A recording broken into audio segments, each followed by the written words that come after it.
Assalamualaikum warahmatullahi wabarakatuh. Waalaikumsalam warahmatullahi wabarakatuh. Selamat siang Ibu Yuni Pujati dan juga teman-teman peserta mahasiswa baru STKIP PGRI Jombang. Untuk siang kali ini kita memasuki materi yang ketiga, yakni oleh Ibu Dr. Anda Yuni Pujati yang akan memberikan materinya pada siang hari ini. Sebelumnya saya ingin cek teman-teman semuanya dulu, mohon untuk mengaktifkan kamera, tapi dimohon untuk menonaktifkan mic. Nanti kalau sudah waktunya sesi tanya jawab, boleh diaktifkan. Untuk sekarang silahkan untuk dimatikan dulu mikrofonnya. Saya mau cek dulu apakah semuanya sudah siap. Kalau sudah siap, boleh silakan jempolnya diperlihatkan dulu. Siap ya untuk materi selanjutnya. Oke, sebelum kita memasuki sesi materi, saya ingin memperkenalkan terlebih dahulu pemateri kita yang sangat luar biasa pada siang hari ini. Untuk siang hari ini, kita ada Ibu Dr. Anda Yuni Pujati, S, MSI, CRA, dan beliau riwayat pendidikannya S1 di IKIP Malang, Pendidikan Akuntansi, dan untuk S2-nya akuntansi juga di Universitas Diponegoro Semarang, dan S3-nya sedang studi di Universitas Merdeka Malang dengan jurusan ekonomi. Untuk pengalaman penelitian, pengabdian, dan juga prestasi, yaitu penelitian tentang intellectual capital, corporate governance, dan corporate social responsibility, dan juga pengabdian pendampingan pada BUMDes. Selain itu, beliau juga mempunyai hobi membaca dan bersepeda. Wah, ini mungkin teman-teman ada yang juga mempunyai hobi yang sama dengan Bu Yunip ya. Baik, tidak perlu berlama-lama lagi. Saya persilakan kepada Ibu Dr. Anda Yunip Mujati selaku pengurus cabang khusus PGRI Jombang untuk menyampaikan materi pada siang hari ini. Kepada Ibu. Terima kasih Kak Sinta. Assalamualaikum warahmatullahi wabarakatuh. Selamat siang teman-teman mahasiswa baru STKIP PGRI Jombang yang saya cintai dan saya banggakan. Saya Bu Yunip, tadi sudah diperkenalkan oleh Mbak Sinta selaku MC. Saya pengurus PGRI cabang khusus Kabupaten Jombang. Dan ya sebagai dosen ya di PPLP PT PGRI Jombang. Materi kita hari ini jatuh pada pukul 1 yang mana ini adalah jam kritis ya, jam ngantuk ini ya. Untuk supaya kita tidak ngantuk, karena sudah jam 1, kebetulan sekarang juga masih situasi peringatan Hari Kemerdekaan negara kita, Republik Indonesia. Marilah kita lakukan pakai merdeka dulu ya. 3 kali ya, ikuti saya ya. Merdeka. Bentar Ibu, ini teman-teman masih di mute semua. Jadi ini perlu dibuka sebentar ya untuk mic dari teman-teman. Iya, ya. Karena tadi untuk menghindari apa namanya? Kredit. Oke. Tadi banyak juga yang tiba-tiba mic-nya apa namanya? Aktif gitu Bu. Maya tadi di mute semuanya dulu. Ya. Terima kasih Mbak.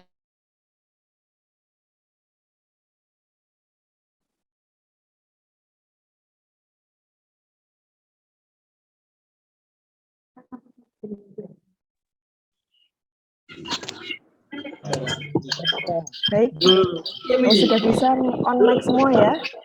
Bisa diikuti bersama-sama instruksi dari Bu Yunip. Supaya tidak ngantuk, supaya segar kembali dari pagi mengikuti materi ya. Mari kita akan pakai merdeka. Merdeka. Merdeka.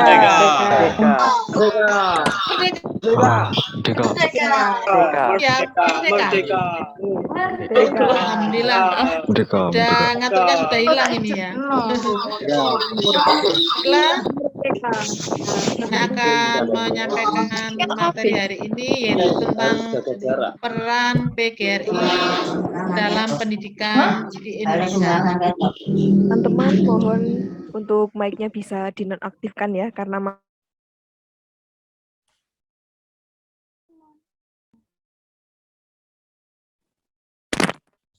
silakan Akan kepada Ibu Yunip untuk menyampaikan materi. Terima kasih. Untuk materi peran PGRI dalam pendidikan di Indonesia akan saya bagi menjadi 3 generasi istilahnya. Yang pertama adalah guru dan pendidikan di masa penjajahan Belanda. Yang kedua, guru dan pendidikan di masa penjajahan Jepang. Dan yang ketiga adalah guru dan pendidikan di masa kemerdekaan. Minta tolong slide-nya.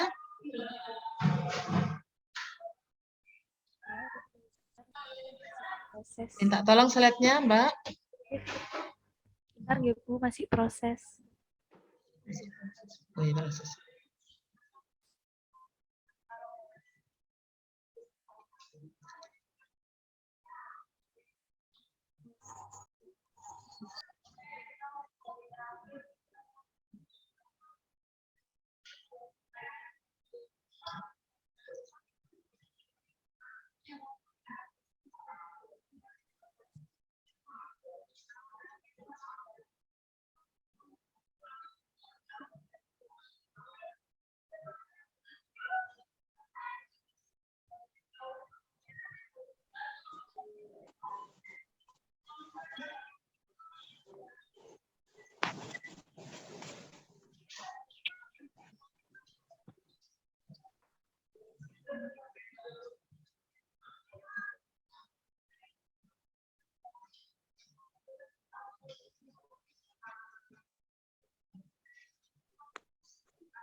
Mohon maaf Ibu, apakah share screen saya sudah muncul? Belum muncul. Belum muncul. Baik.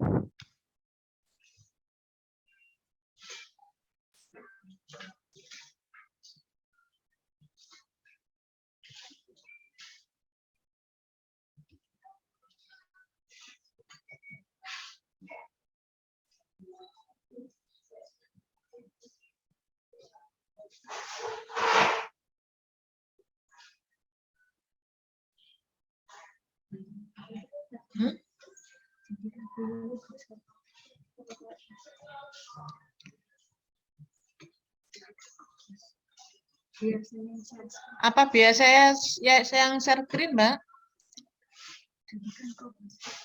Jadikan ke host dulu. Baik, dengar Ibu. Monggo, Bu Yunip sudah jadi co-host. Saya share screen ya? Mbak Sinta bisa dimatikan dulu, di stop dulu share screen-nya.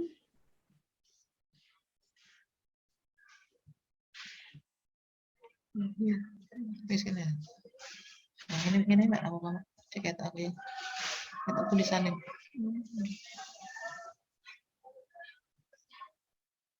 Baiklah, terima kasih Mbak Sinta. Teman-teman mahasiswa baru yang saya banggakan, bahwa ya tidak lupa kita pernah dijajah ya. Yang pertama yang menjajah negara kita adalah Belanda. Ya, bagaimana pendidikan pada saat penjajahan Belanda? Belanda sangat memperhatikan pendidikan terhadap masyarakat di Indonesia, tetapi dengan cara terkotak-kotak, artinya dipilah-pilah. ya. Contohnya yang pertama ini adalah Holland in School ya. Ini adalah sekolah untuk pribumi atau bangsa Indonesia ya. Yang kedua ini contoh Holland Chinese School ya. Ini adalah untuk siswanya untuk Tionghoa ya. Yang ketiga adalah Europe ya. School ini siswanya adalah untuk yang berasal dari bangsa Eropa, teman-teman ya. Masih ingat kenapa bangsa Belanda memecah belah baik di bidang yang lain maupun di pendidikan? Ya, itu adalah politik penjajahan yang dilakukan oleh Belanda yang dikenal namanya Divide et Impera ya. Ini masyarakat dipintarkan tetapi dipecah belah. Kira-kira apa tujuan bangsa Belanda pada saat itu? Dipintarkan tapi dipisah-pisah atau dipecah belah. Kira-kira apa tujuannya, teman-teman? Biar tidak bersatu ya. Karena kalau bersatu maka bangsa ini akan kuat. Ya, akan punya kekuatan, gitu ya. Biar tidak bersatu.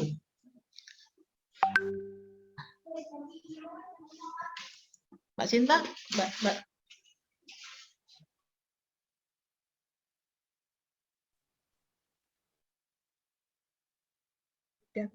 Sudah di slide.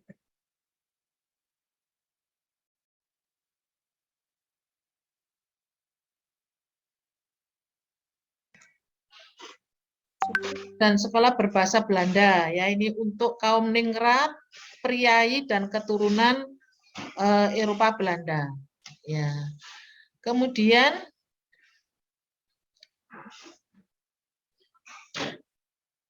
gerakkan kemudian nah ini adalah para guru ya pada masa penjajahan Belanda. Seperti ini tampilannya ya. Beda dengan sekarang ya.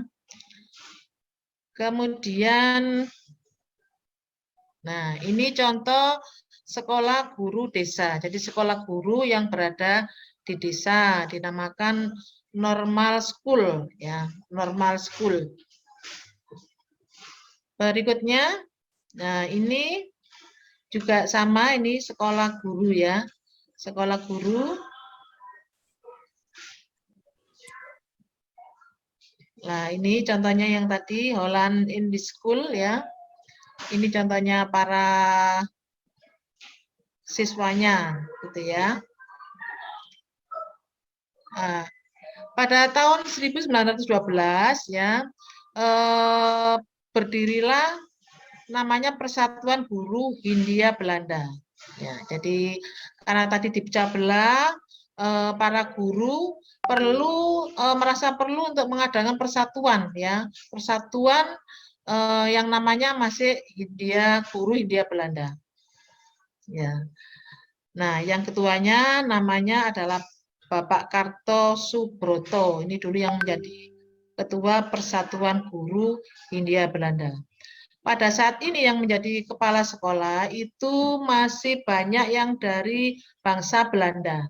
Jadi bangsa Indonesia masih menjadi anak buah ya, anak buah. Sehingga kebijakan-kebijakan sekolah atau pendidikan di sekolah maka sangat dipengaruhi oleh pemimpinnya.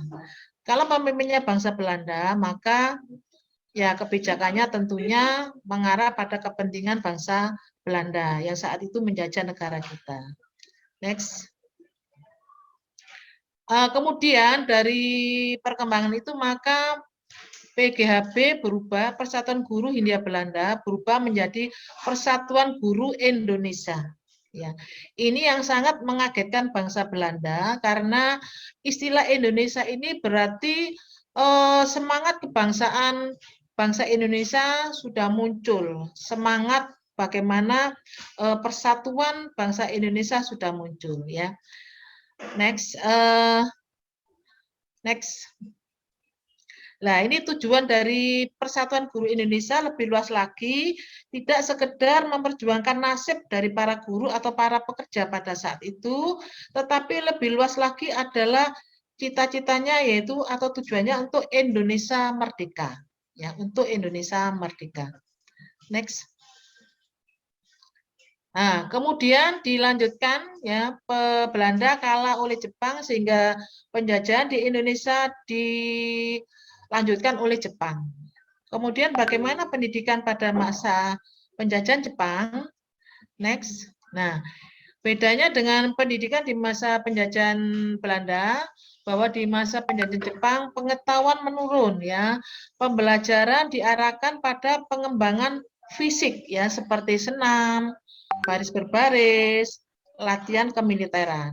Ini untuk pendidikan di masa penjajahan Jepang. Next. Nah, karena Jepang ingin memfasilitasi pendidikan nasionalisme di sekolah dengan tujuan memobilisasi rakyat guna mendukung perang Asia Timur Raya. Ya, jadi bangsa Indonesia kita dimanfaatkan untuk menghadapi perang Asia Timur Raya. Makanya tadi sekolahnya ditutup ya, atau pendidikannya diganti dengan baris berbaris, latihan militer, dan sebagainya. Next. Nah, pada masa pendudukan Jepang, segala organisasi dilarang, ya, sekolah ditutup, artinya pembelajaran ditiadakan, akhirnya diganti baris berbaris tadi dan latihan militer, ya. Kemudian Persatuan Guru Indonesia atau PGI juga tidak dapat lagi melakukan aktivitasnya, dilarang ya, tidak boleh. Next. Next. Nah, kemudian beranjak ke atau perkembangan selanjutnya ke tahun 1945, yaitu kemerdekaan negara kita tanggal 17 Agustus 1945. 100 hari setelah kemerdekaan kita, yaitu tanggal 25 November tahun 1945, maka lahirlah namanya PGRI ya, Persatuan Guru Republik Indonesia. Yang sebelumnya hanya PGI ya, Persatuan Guru Indonesia. Setelah kemerdekaan dan negara kita sudah ditetapkan sebagai negara republik, maka namanya menjadi nama Persatuan Guru Republik Indonesia. Next. Nah, disitulah awal dari kelahiran PGRI, Persatuan Guru Republik Indonesia. Yang tujuan di saat kelahiran PGRI yang pertama adalah mempertahankan dan menyempurnakan Republik Indonesia. Kenapa kok sudah merdeka kok masih ada tujuan mempertahankan dan menyempurnakan Republik Indonesia? Karena pada saat itu walaupun sudah diproklamasikan kemerdekaan ya, belum seluruh wilayah negara itu aman. Jadi masih ada bom di sana sini, masih ada penembakan di sana sini, sehingga tujuan pertama adalah mempertahankan dan menyempurnakan Republik Indonesia ya. Kemudian yang kedua, tujuannya adalah mempertinggi tingkat pendidikan dan pengajaran sesuai dengan dasar-dasar kerakyatan, karena selama penjajahan Jepang, maaf, itu bahasa kita dibodohkan ya, karena tadi sekolah-sekolah ditutup ya, hanya dilatih baris berbaris, latihan militer, maka bangsa kita sadar bahwa ini sangat penting dan memang untuk kemajuan bangsa Indonesia selanjutnya ya. Yang ketiga adalah membela hak dan nasib guru umumnya, guru pada khususnya ya, jadi membela hak nasib guru dan guru atau dosen gitu ya. Next.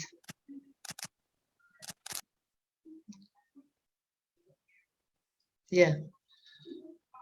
Tujuan utama dari PGRI ya, dari tadi disyarikan, yang pertama adalah membela dan mempertahankan NKRI atau Negara Kesatuan Republik Indonesia. Dari tujuan yang pertama ini, maka PGRI adalah organisasi perjuangan. Ya. Yang kedua, bahwa tujuan PGRI yang kedua adalah memperjuangkan nasib pekerja khususnya guru ya. Tadi pada umumnya ada buruh, tapi khususnya guru, sehingga PGRI bisa disebut sebagai organisasi ketenagakerjaan ya.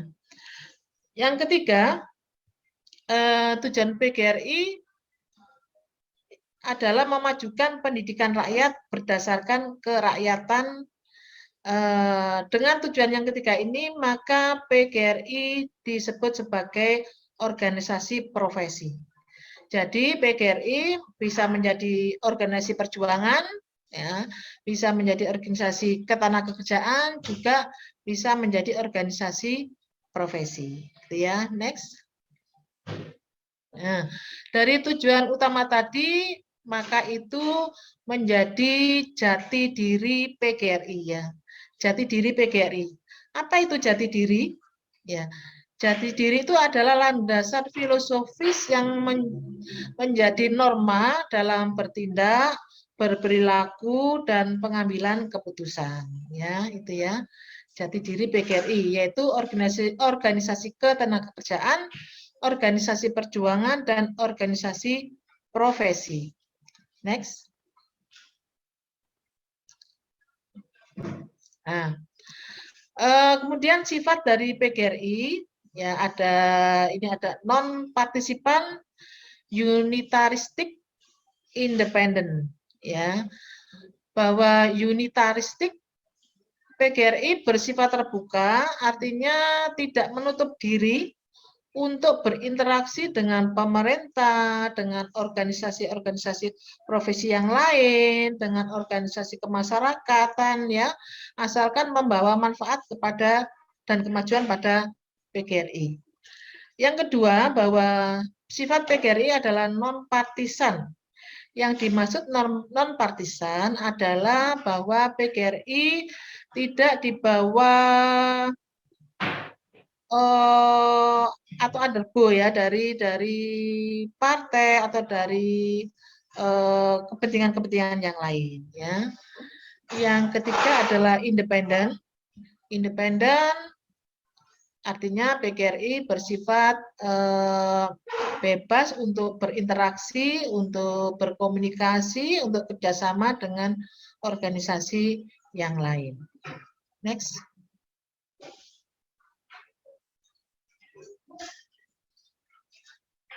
Ya, kemudian sifat selanjutnya bahwa PGRI adalah bersifat demokratis. Demokratis artinya keputusan tertinggi adalah pada anggota. Dan semua anggota harus mematuhi ADART, anggaran dasar dan anggaran rumah tangga yang sudah ditetapkan oleh PGRI, dan keputusan bersifat kolegial. Kolegial itu artinya bersama. Ya. Kemudian independen tadi sudah, kemudian sustainable. Sustainable bahwa PGRI harus berusaha untuk hidup terus ya. Tidak seperti yang PGHI yang lahir di pertama itu terus mati karena ada penjajahan Jepang ya. Tapi apapun keadaan politik di Indonesia, keadaan negara di Indonesia, maka PGRI harus sustainable ya. Untuk bisa sustainable maka PGRI harus kuat. Ya, harus kuat. Next. Nah, PGRI harus kuat untuk bisa sustainable baik internal maupun eksternal ya. Untuk internal antara lain adanya soliditas dari para anggota, solidaritas dan tata kelola yang baik. Kemudian untuk eksternal, kekuatan eksternal bahwa PGRI harus berwibawa, dihormati, dan dihargai. Ya, bagaimana cara PGRI berwibawa, dihormati, dan dihargai? Antara lain harus jujur, ya, kemudian menunjukkan bahwa ini adalah organisasi yang sudah dikelola dengan baik, menunjukkan bahwa organisasi ini besar, menunjukkan bahwa organisasi ini mampu untuk berinteraksi dengan pemerintah, dengan lembaga-lembaga yang lain. Ya. Kemudian yang kedua adalah andil dalam kebijakan. Ya. PGRI sudah selalu ya, bahkan selalu diajak untuk merumuskan, meninjau, atau mengkritisi kebijakan-kebijakan yang akan ditetapkan oleh pemerintah. Ya, antara lain kebijakan di bidang pendidikan, kebijakan di ketenagakerjaan, kebijakan di perpajakan. Baru-baru saja PGRI juga diundang untuk ikut mengkritisi perubahan dari undang-undang perpajakan. Ya. Kemudian kekuatan eksternal berikutnya adalah networking atau jaringan. Ya. PGRI sudah membangun jaringan baik di dalam negeri maupun di luar negeri. Kemudian yang berikutnya adalah kekuatan eksternal adalah sinergi dan kolaborasi. Ya, jadi bersinergi dengan organisasi maupun masyarakat dan bekerja sama. Ya, next.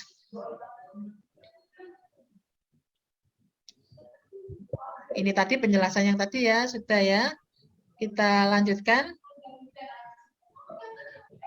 Nah, Undang-Undang Nomor 14 Tahun 2005 tentang guru dan dosen, ya ini untuk pendidikan di setelah kemerdekaan ya. Bab 1 pasal 1 angka 4. Di situ ada statement profesional ya, profesional. Apa yang dimaksud profesional? Adalah pekerjaan atau kegiatan seseorang yang memerlukan kecakapan, kemahiran atau keahlian yang menjadi sumber penghasilan dan memerlukan pendidikan profesi, serta memenuhi standar mutu atau norma tertentu, serta memerlukan pendidikan profesi. Itu yang dikatakan profesional. Bagaimana dengan profesional? Nah, guru, ya, dosen. Nah, apa bedanya guru dan dosen yang profesional? Nah, kalau guru, Bapak guru pendidik profesional dengan tugas utama mendidik, mengajar, membimbing, mengarahkan, melatih, menilai, dan mengevaluasi peserta didik pada pendidikan anak usia dini, baik jalur pendidikan formal, pendidikan dasar, maupun pendidikan menengah. Nah, kalau dosen adalah pendidik profesional dan ilmuwan, ya ada tambahan ilmuwan kalau dosen ya. Dengan tugas utama mentransformasikan, mengembangkan, menyebarluaskan ilmu pengetahuan, teknologi dan seni melalui pendidikan, penelitian dan pengabdian kepada masyarakat. Jadi ini bedanya guru profesional dan dosen profesional. Ya, next.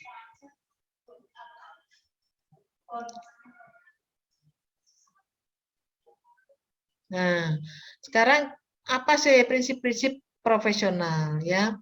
Yang pertama, memiliki bakat, minat, panggilan jiwa dan idealisme ya. Jadi guru profesional apabila memiliki bakat, minat, panggilan jiwa dan idealisme. Bagaimana misalnya tidak memiliki bakat? Ya, misalnya ya karena bakat itu memang dibawa dari lahir. Artinya anugerah dari Tuhan semenjak dalam kandungan lahir. Yang tidak memiliki bakat itu bisa dipelajari ya, asal semangat belajar kita tinggi itu bisa dipelajari ya. Minat tentunya harus muncul, panggilan jiwa dan idealisme, sehingga kalau yang poin pertama ini terpenuhi maka saudara nanti akan bisa menjadi guru yang profesional dan hebat gitu ya. Begitu ya. Kemudian yang kedua, memiliki komitmen untuk meningkatkan mutu pendidikan, keimanan, ketakwaan dan akhlak mulia. Komitmen itu di samping kemauan, kemampuan dan effort yang tinggi, begitu ya. Yang ketiga, bahwa prinsip-prinsip profesional memiliki kualifikasi akademik dan latar belakang pendidikan sesuai dengan bidang tugasnya. Kualifikasi akademik ini adalah dari pendidikan formal, teman-teman ya. Jadi kalau guru itu dari lulusan sarjana atau S1 ya. Kemudian latar belakang sesuai dengan bidang tugasnya, misalnya lulusan S1 matematik, ya mengajar matematik, begitu ya. Lulusan S1 bahasa Inggris, ya mengajar bahasa Inggris, begitu ya. Kemudian yang keempat adalah memiliki kompetensi yang diperlukan sesuai dengan bidang tugasnya, ya. Kompetensi ini terdiri dari untuk guru ya kompetensi pedagogik atau pembelajaran, kemudian pengetahuan dan perilaku, ya, perilaku sebagai guru. Selanjutnya memiliki tanggung jawab dalam pelaksanaan tugas keprofesionalan. Ya, tanggung jawab artinya melaksanakan tugas sesuai dengan apa yang disyaratkan atau poin-poin yang harus dilakukan secara penuh, secara maksimal, secara optimal, gitu ya. Berikutnya adalah memperoleh penghasilan yang ditentukan sesuai dengan prestasi kerja. Ini yang memberikan adalah pemberi kerja. Selanjutnya memiliki kesempatan untuk mengembangkan profesi secara berkelanjutan dengan belajar sepanjang hayat. Ya. Kesempatan mengembangkan profesi ini bisa dilakukan dengan cara meningkatkan pendidikan formal. Misalnya tadi dari S1, kuliah lagi ke S2, yang S2 kuliah lagi ke S3. Bisa seperti itu ya. Kemudian bisa juga mengikuti seminar, ya, workshop, pelatihan, begitu ya, biar menjadi guru yang up to date ya, ilmunya, kemampuannya, begitu ya. Berikutnya adalah memiliki jaminan perlindungan hukum dan dalam melaksanakan tugas profesi. Ini karena tadi bahwa PGRI sebagai organisasi profesi, maka PGRI mempunyai perlindungan hukum. Ya. Kemudian misalnya terjadi di permasalahan pengeroyokan guru misalnya, itu guru akan dilindungi dan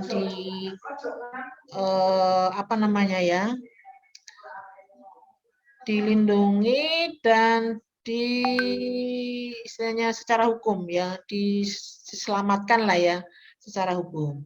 Kemudian memiliki organisasi profesi yang mempunyai kewenangan mengatur hal-hal yang berkaitan dengan tugas profesi guru. Ya.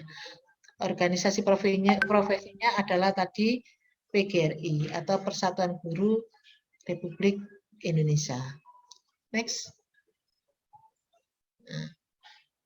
Bagaimana guru atau dosen menyiapkan pendidikan di masa depan? Ya, ini setelah kemerdekaan atau era saat ini. Next. Ya. Era saat ini adalah abad milenial. Teman-teman mahasiswa baru ini adalah generasi milenial ya. Sehingga apa yang belajar di era milenial ini atau bagaimana belajar di era milenial ini? Yang pertama adalah berfokus pada pemupukan potensi yang unggul. Ya. Unggul artinya melebihi dari lingkungannya, melebihi dari standar minimal, gitu ya. Itu ya, bagaimana cara memupuk potensi ya dengan belajar, berlatih ya, dan seterusnya.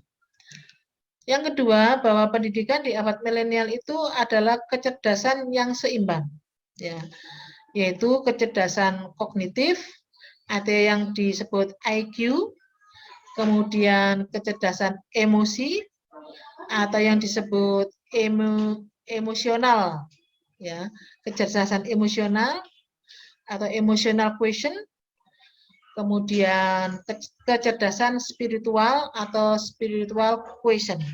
Ya, jadi kecerdasan kognitif ini adalah tingkat IQ kita, ya. Kemudian kecerdasan emosional ini antara lain contohnya adalah bagaimana kita sabar dan telaten untuk belajar, untuk mengerjakan, untuk menyelesaikan tugas, ya.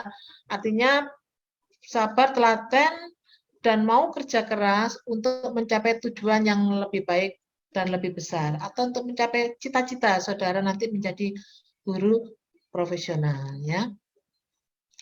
Kemudian mengajarkan life skill, ya. Jadi life skill adalah kemampuan atau kecakapan dalam kehidupan. Ya, kecakapan dalam kehidupan. Antara lain adalah kecakapan berkomunikasi atau berinteraksi dengan individu yang lain, ya.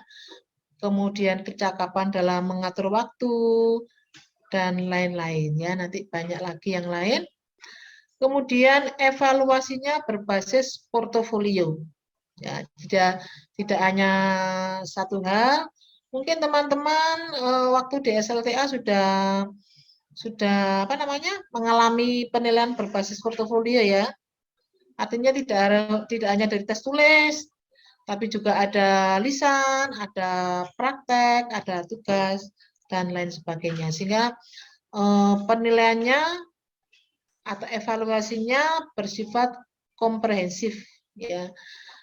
Karena kemampuan dari siswa itu macam-macam, ya. Ada yang bagus menulisnya, ada yang bagus dalam menyampaikannya, dan lain-lain. Sehingga tidak ada penilaian yang kurang karena hanya dinilai dari satu sisi.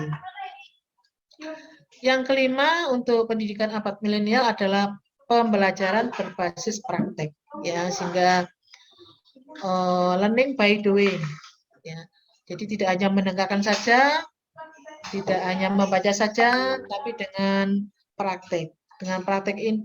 Dengan cara praktek, maka saudara akan membaca, mendengarkan, melakukan, dan lain-lain, gitu ya. Yang keenam bahwa pendidikan di era milenial, pendidik sebagai motivator dan dinamisator, bukan sebagai sumber satu-satunya, tapi siswa bisa atau guru bisa memotivasi siswa untuk belajar dari sumber-sumber yang lain, gitu ya. Yang ketujuh bahwa proses belajar mengajar berdasar kemampuan, cara belajar, dan perkembangan teknologi. Di abad milenial ini, belajar dan kegiatan yang lain tidak terlepas dari perkembangan teknologi, ya. Sehingga ya, pembelajaran harus disesuaikan dengan era teknologi saat ini. Ya. Saya yakin tidak ada siswa yang tidak punya HP, ya, untuk era sekarang, ya. Ya, itu adalah salah satu alat di mana saudara bisa mengikuti perkembangan teknologi, bisa mencari sumber-sumber belajar yang lain, begitu ya. Itu adalah alat, ya, yang memang harus kita gunakan secara positif, ya, positif. Next.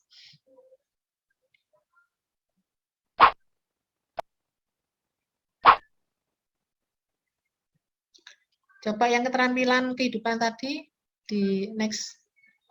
Kecakapan kehidupan, ya, keterampilan hidup atau kecakapan kehidupan. Ini yang contoh yang lain, ya. Tadi saya baru menyebutkan tentang pengelolaan waktu, tentang apa tadi komunikasi, ya. Ini masih banyak yang lagi, ya. Ini antara lain adalah kepemimpinan. Saudara harus mulai melatih saudara sifat kepemimpinannya. Ya. Jadi melatih kepemimpinan tidak nunggu teman-teman lulus, ya. Mulai dari proses belajar awal semester, misalnya diberi tugas kelompok oleh dosen, maka harus ada satu orang yang menjadi ketua, menjadi koordinator. Lah itu sudah latihan menjadi pemimpin ya. Juga bisa tugas-tugas yang lain. Kemudian etika ya, etika.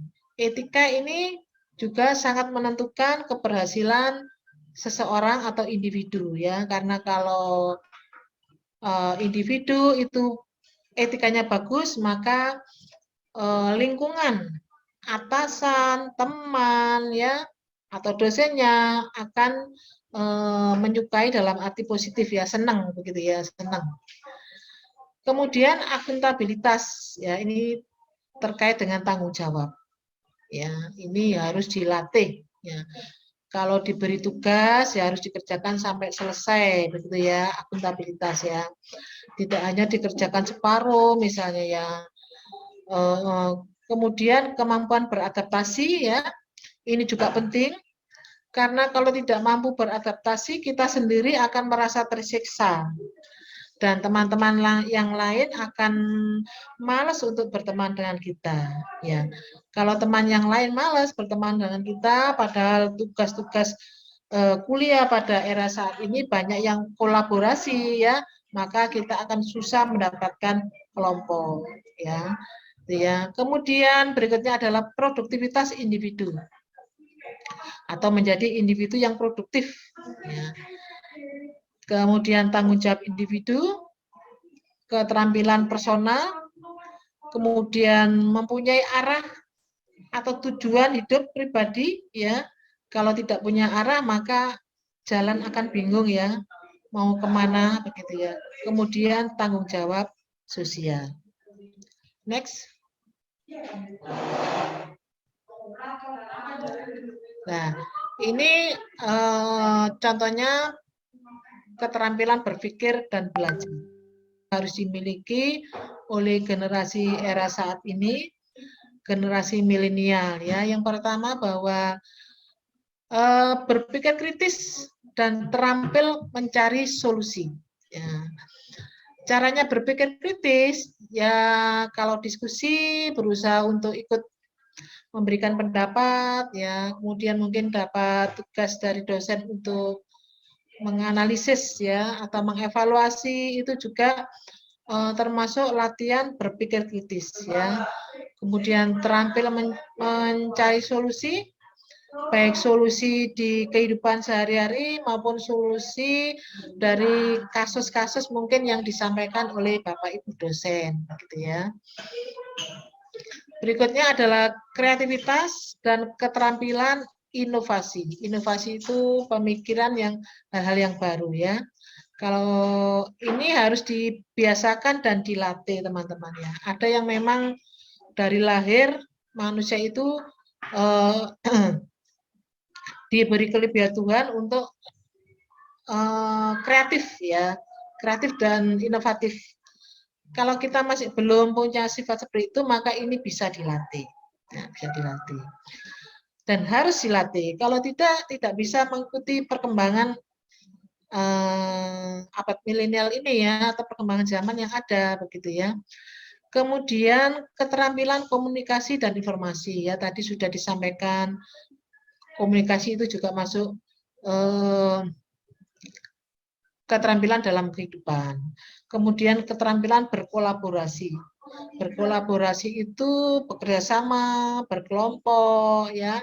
Era saat ini sudah eranya kolaborasi, tidak sendiri-sendiri. Kecuali kalau ditugasi dosen untuk mengerjakan tugas individu, itu ya baru individu. Tetapi sebelumnya bisa berkolaborasi dalam arti berdiskusi dengan teman-temannya ya. Kemudian pendidikan kontekstual, itu pendidikan yang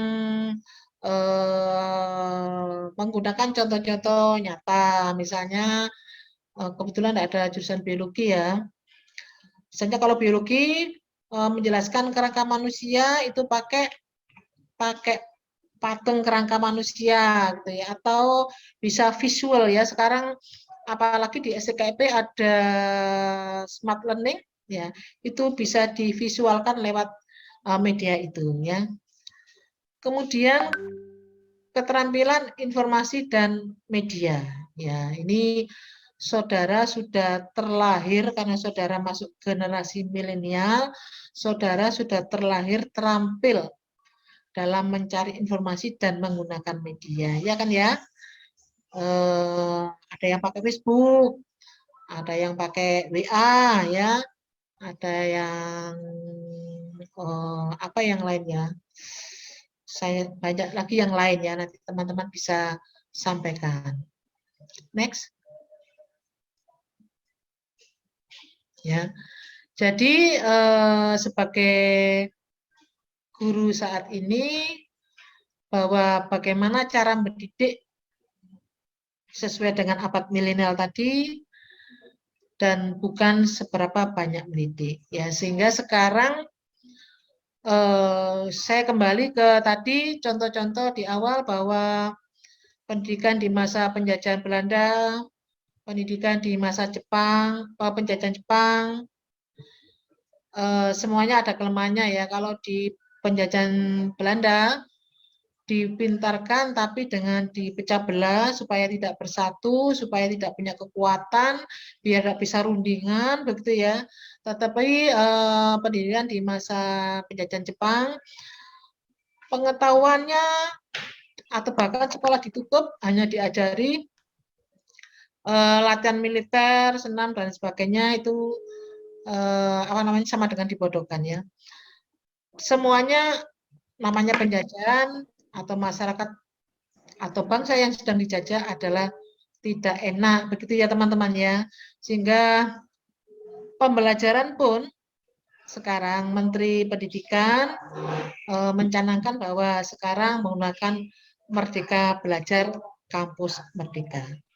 Bahwa saudara bisa belajar di prodi yang lain. Kalau dulu hanya di prodinya sendiri, sekarang bisa belajar di prodi yang lain. Bisa belajar ke perguruan tinggi yang lain. Bisa belajar di masyarakat yang nanti diakui oleh kampus sebagai apa namanya, konversi dari mata kuliah apa, begitu ya, itu tergantung kebijakan dari kampus. Bisa belajar di industri, bisa belajar di sekolah ya.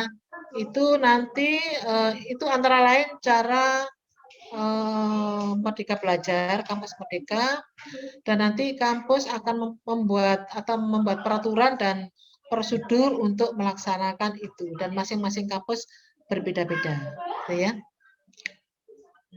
Next. Sudah terakhir ya ini ya. Ya. Itu mungkin yang bisa saya sampaikan, mungkin kita lebih banyak diskusi dengan pertanyaan-pertanyaan dari teman-teman ya. Untuk bisa mengeksplor ya, untuk bisa menggambarkan lebih jelas lagi. Terima kasih, saudara moderator. Baik, terima kasih kepada Ibu Yunit yang telah memaparkan materi pada hari ini. Untuk berikutnya, setelah dipaparkan materi ya teman-teman tentang peran PGRI ya di masa sekarang, saya yakin sudah banyak yang mau bertanya ini.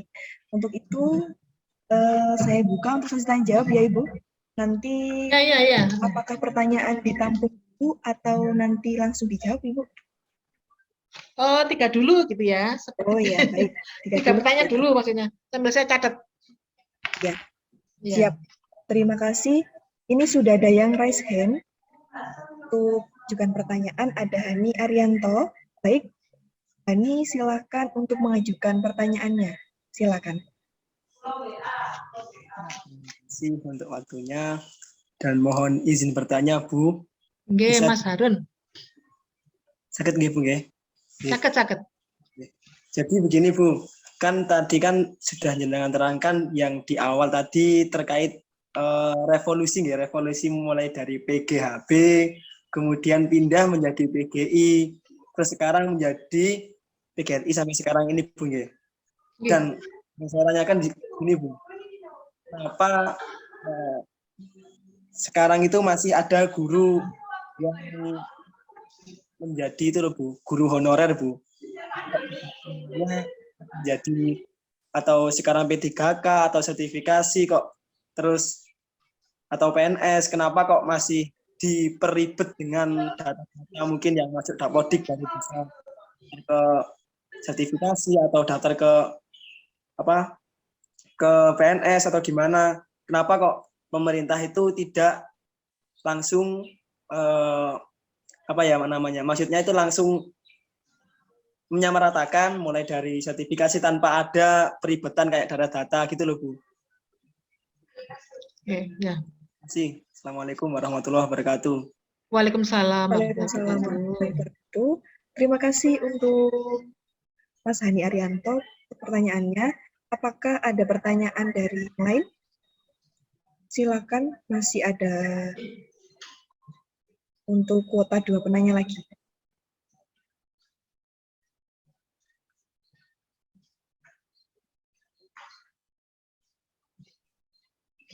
Kalau belum ada, bisa langsung saya jawab, Mbak Sinta, Baik. moderator. Ya. Langsung saya jawab ya. Langsung dijawab. Ya. Terima kasih Mas Harun, pertanyaannya bagus sekali. Pertanyaannya adalah era kasus-kasus saat ini ya Mas Harun ya.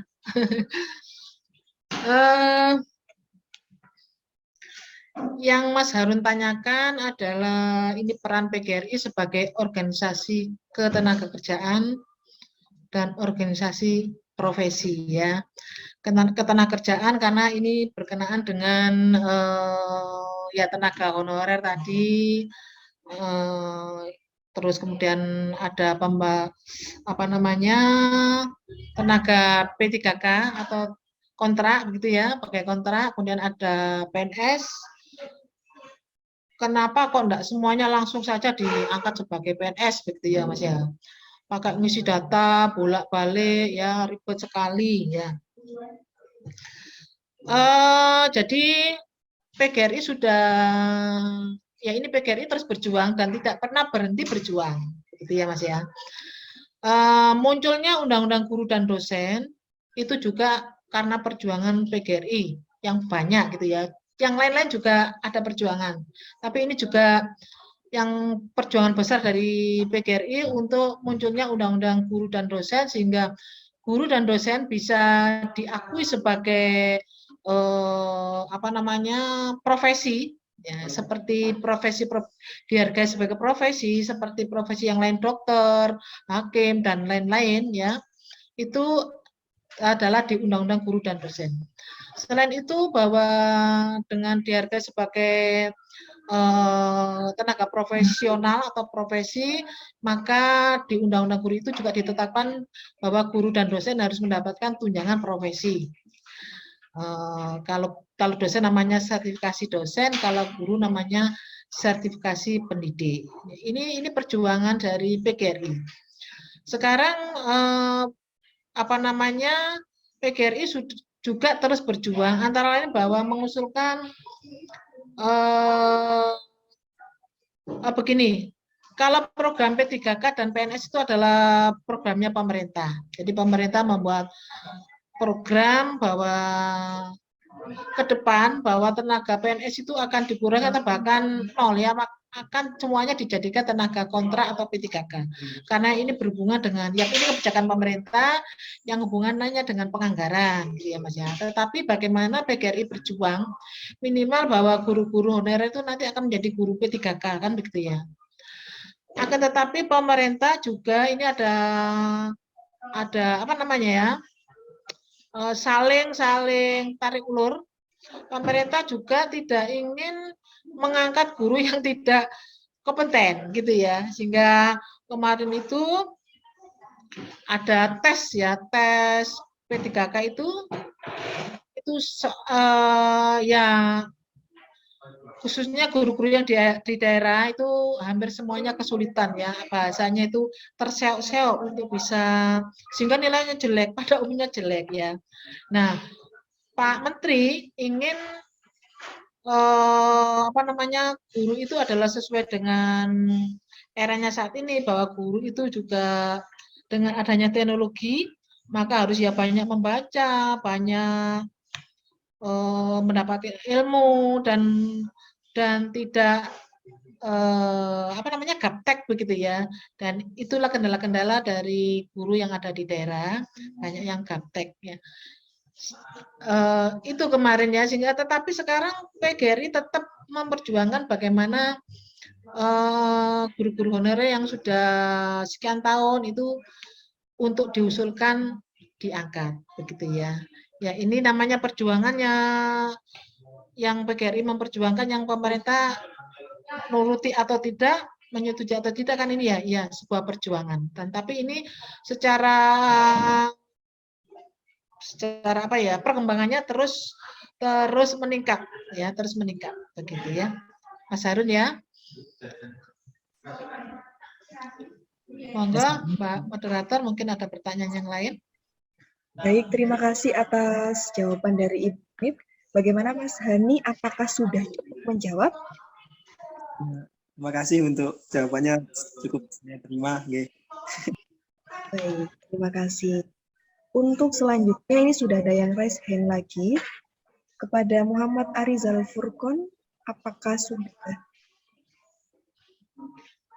ready nih? Sudah siap ya? Silakan untuk on mic dan segera mengajukan pertanyaan.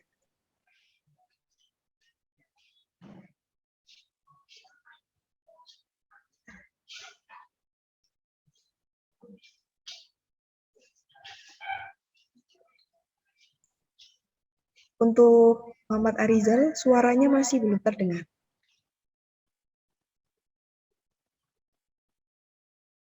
Mikrofonnya mungkin dilepas dulu, karena suaranya masih tidak masuk. Terima kasih. Apa dengar, Mbak? Nah, ini sudah terdengar. Silakan dilanjutkan.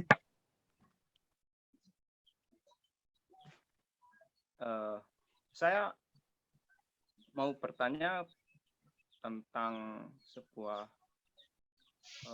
interaksi dari guru ke murid gitu, atau murid ke guru. Dari beberapa kejadian yang saya temui, masih ada guru yang tidak bertoleransi dari sebuah pendapat murid. Tentunya masih mengedepankan guru itu nggak boleh dikritik gitu dari pemikiran seorang murid. Jadi dari kalau di NU itu ada kitab Taklim Mutaklim, nah itu harus taat dan nggak boleh menyinggung sedikit pun tentang guru. Kalau semisal saya mau mengkritik ya kejadian guru itu pasti ya masih ada yang membuat meng-backup teori kitab tersebut, padahal di Taklim Mutaklim itu kan murid harus menghormati guru ya. Kalau zaman dulu saya akui memang guru tentang pola pikirnya, perilakunya, ya semua dijaga. Kalau sekarang mungkin agak dominan dengan perilaku yang menyimpang sedikit dari kepribadian seorang guru. Tapi di Taklim juga guru ada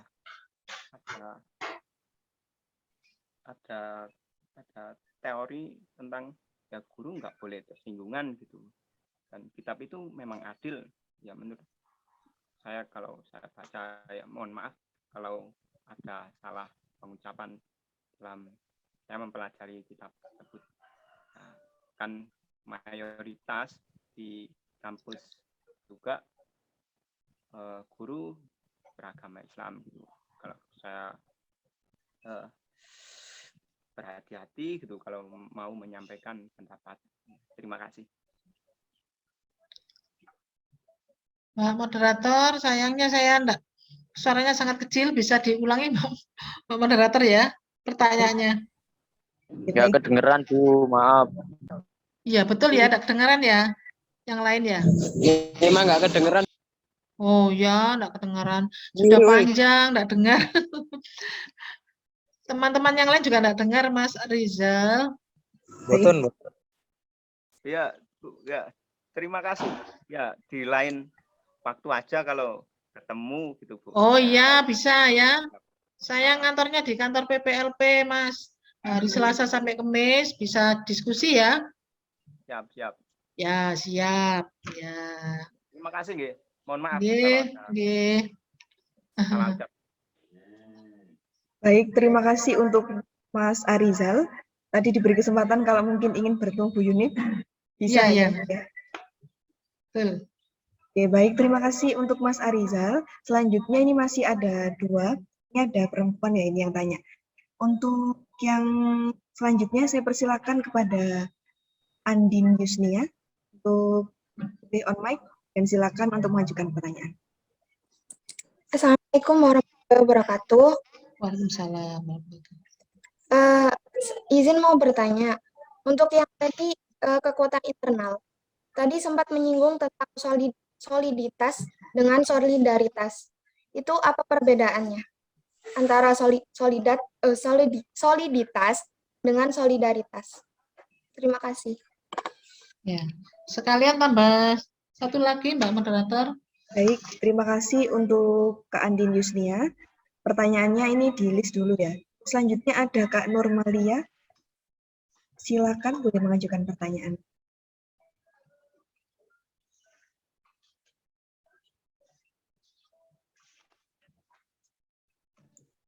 Mohon maaf, masih itu Kak, belum di open mic.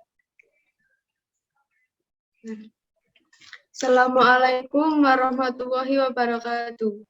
Waalaikumsalam. Bu mau bertanya, sebelumnya yang dialami PGRI pada era reformasi sehingga PGRI harus mengembalikan PGRI menjadi jati dirinya itu apa? Gimana? Awal mulanya? Ya, ya. Mengembalikan jati diri. Nggih. Nggih, nggih. Terima kasih, Bu. Baik, terima kasih untuk Kak Nurmalia atas pertanyaannya. Oh, Bu, apakah ini jawab untuk pertanyaan tadi dari Pak Andin? Ya, ya, ya. Apa kalau masih ada tambahan, ditambah satu lagi, Mbak? Oh, baik. Untuk teman-teman yang lain mungkin ada pertanyaan, silakan raise hand. Karena masih ada satu kesempatan lagi. Ya. Silakan, teman-teman.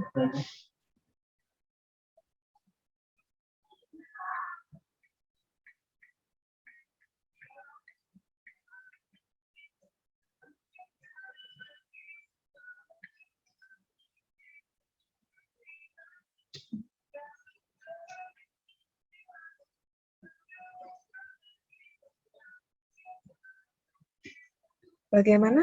Teman-teman ada yang ingin bertanya lagi?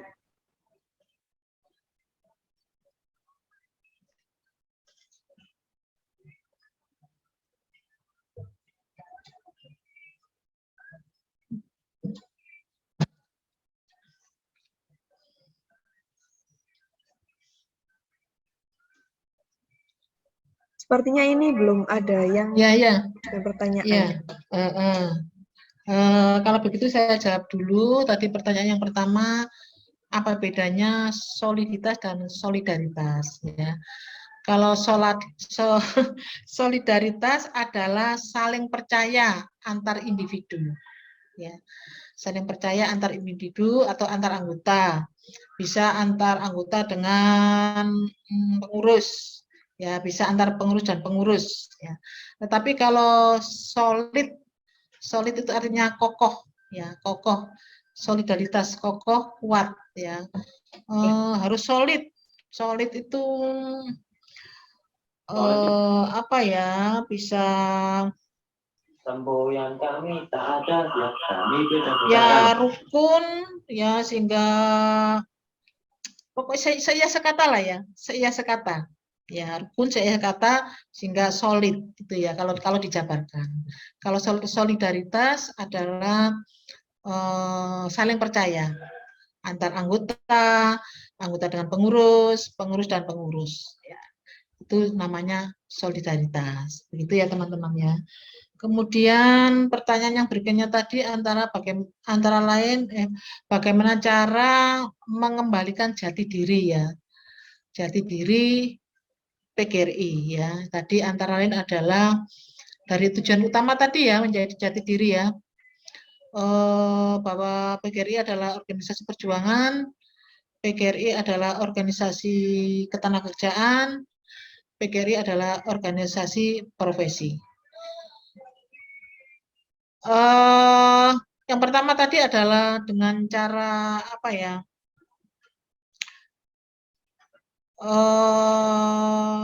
Menjadikan itu sebagai tujuan ya, dari tujuan-tujuan tadi akhirnya menjadi jati diri yang itu ya membutuhkan proses ya perjuangan ya dari apa namanya tadi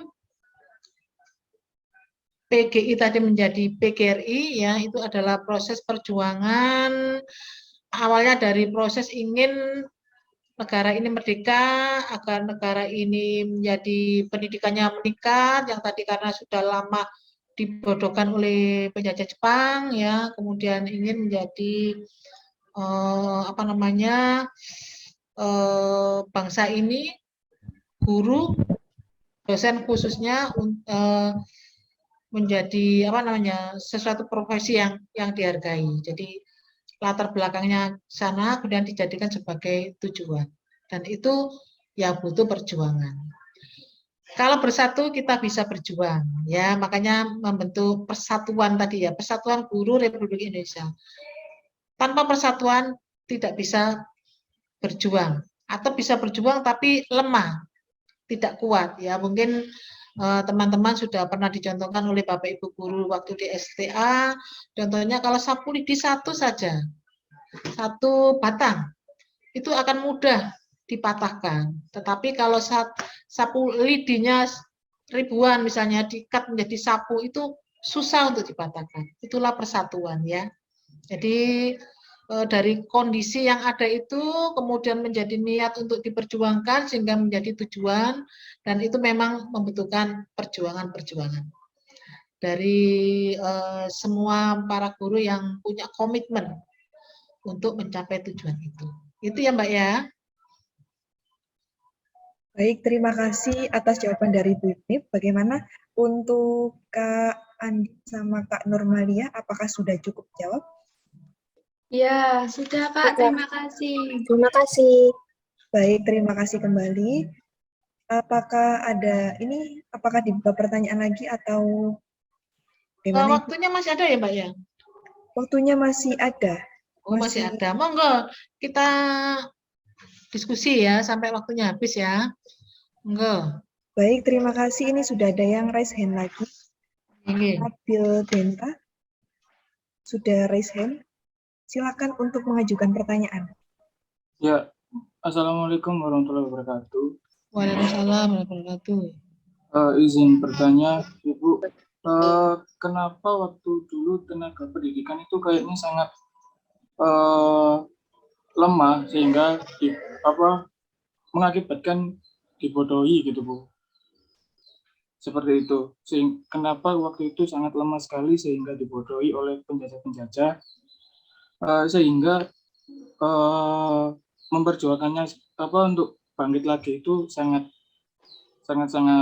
keras perjuangannya. Kenapa kok waktu dulu pendidikan sangat lama sekali sehingga gampang dibodohi gitu. Terima kasih.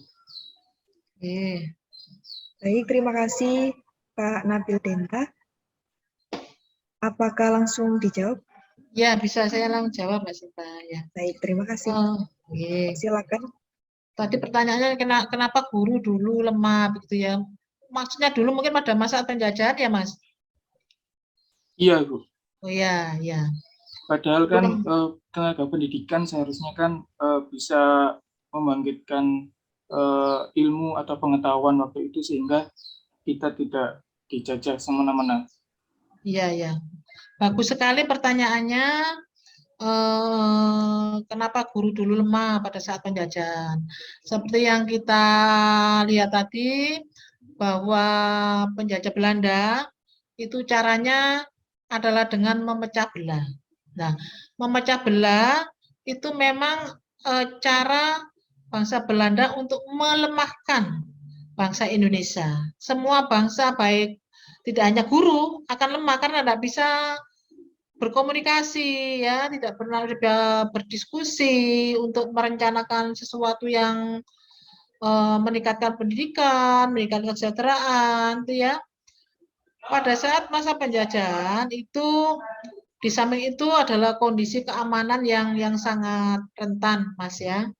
Jadi mungkin belum pernah diceritani kakek nenek ya dulu ya, berlari-lari ya karena ada bom di sana, ada penembakan di sana, ada apa namanya, kalau yang Jepang itu ya yang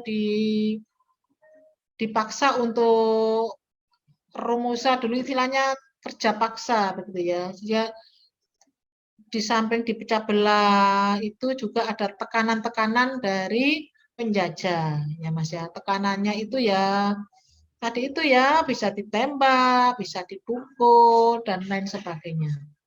Itu ya. Itu Mas ya kenapa dulu guru lemah ya.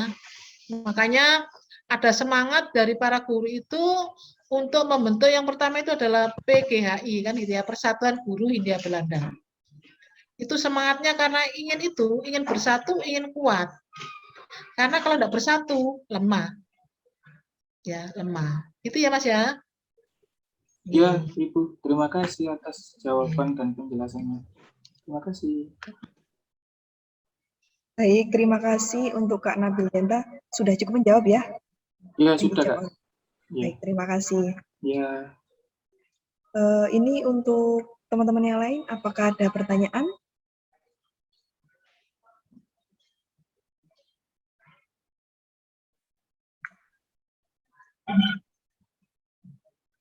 Ini masih ada waktu. Kalau mungkin teman-teman ada yang ingin ditanyakan, silakan.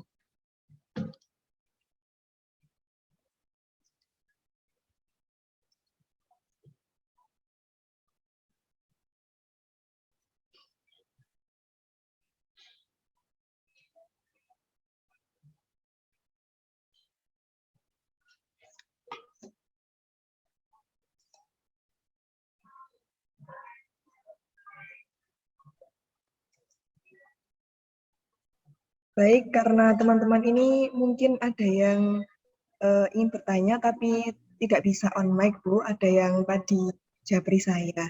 Ini ada pertanyaan bahwa ini saya menyampaikan ya, Bu, dari teman-teman yang tidak bisa untuk on mic. Ya. Jadi karena di penjelasan panjenengan tadi kan sudah banyak perjuangan yang dilakukan dari zaman dahulu sampai dengan sekarang. Nah, kira-kira tantangan terbesar apa yang dihadapi oleh para guru di zaman, kalau di slide-nya panjenengan tadi kan di era milenial seperti itu. Kira-kira tantangan seperti apa yang paling besar dihadapi oleh para pendidik di Indonesia saat ini? Terima kasih. Ya, terima kasih Mbak Sinta. Pertanyaannya sangat bagus ya. Di tantangan para guru di era milenial. Ya. Ya, karena era milenial ini adalah era teknologi, tantangannya kalau yang generasi sekarang sih sudah generasi milenial yang memang ditakdirkan Tuhan mudah untuk mudah untuk menggunakan teknologi ya.